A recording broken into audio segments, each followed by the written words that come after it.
Alhamdulillahi Rabbil Alamin. Assalatu wassalamu ala asrafil anbiya'i wal mursalin wa ala alihi wa ashabihi ajma'in. Amma ba'du.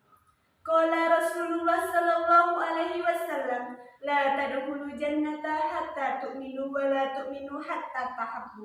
Awwalu adulukum ala syai'in idza fa'altumuhu tahabbtum. Absus salam bainakum, absus salam bainakum. Assalamualaikum warahmatullahi ta'ala wabarakatuh. Yang bertema ancaman terhadap yang melalaikannya sholat. Di dalam Al-Quran dijelaskan, Quran surat Al-Ma'un ayat 5-6 yang berbunyi, A'udzubillahi minasyaitonir rajim. Bismillahirrahmanirrahim. Fawailul lil musallin alladzina hum an salatihim sahun. Maka celakalah orang yang sholat, yaitu orang yang melalaikan sholatnya.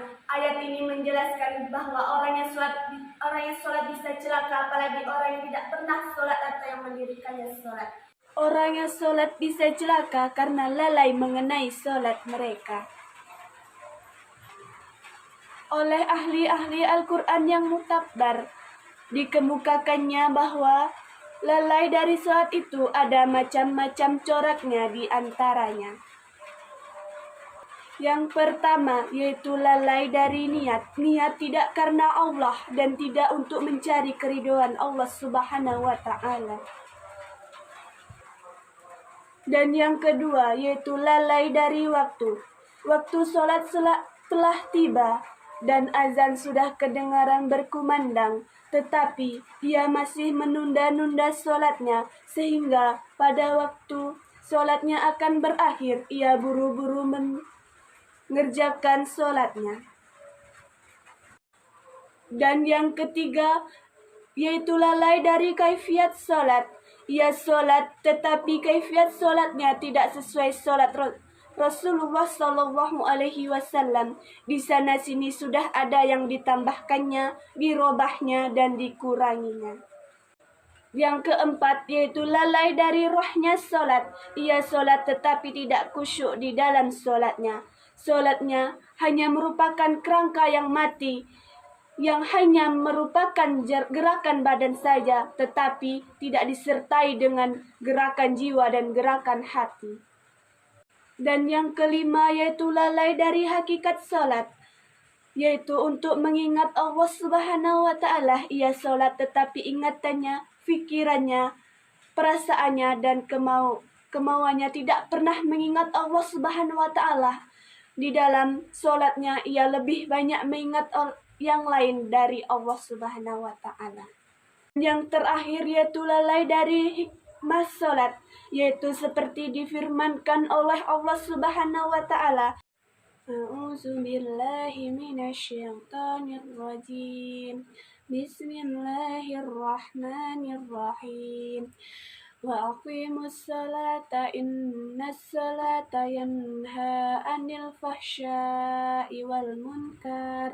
Yang artinya, dan dirikanlah sholat, itu sesungguhnya sholat itu dapat mencegah perbuatan yang keji dan yang munkar. Quran Surat Al-Ankabut. Menurut ayat tersebut menjelaskan sholat yang didirikan itu haruslah mampu menimbulkan kesan atau meninggalkan bekas ke dalam jiwa orang yang sholat itu. Bekasnya yang merupakan pembinaan mental spiritual, kerohanian, yang menyebabkan orang yang bersangkutan tidak mau lagi mengerjakannya. Yang keji dan yang mungkar.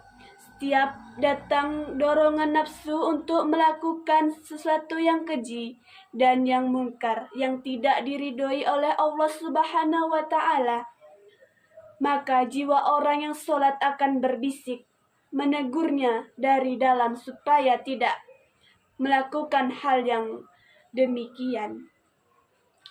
Demikianlah orang yang sholat dicintai oleh Allah Subhanahu wa ta'ala, sebagaimana juga mereka mencintai Allah Subhanahu wa ta'ala. Jadi, cinta kasih yang bersifat timbal balik, apalagi cinta yang demikian telah bersemi di dalam jiwa, maka Allah Subhanahu wa ta'ala akan menjadikan hati mereka sendiri yang membimbing. penuntut ke arah kebajikan dan penegur atau pemberi peringatan-peringatan dan perbuatan-perbuatan yang dilarang, yang keji ataupun yang mungkar. Sekian pidato dari saya. Apabila ada salah kata yang salah, saya memohon maaf di hadapan hadirin semua dan di hadapan Allah Subhanahu wa taala saya memohon ampun. Unzur makola wala tanzur man kola. Lihatlah apa yang disampaikan, jangan lihat siapa yang menyampaikan. Akhirul kalam. Assalamualaikum warahmatullahi wabarakatuh.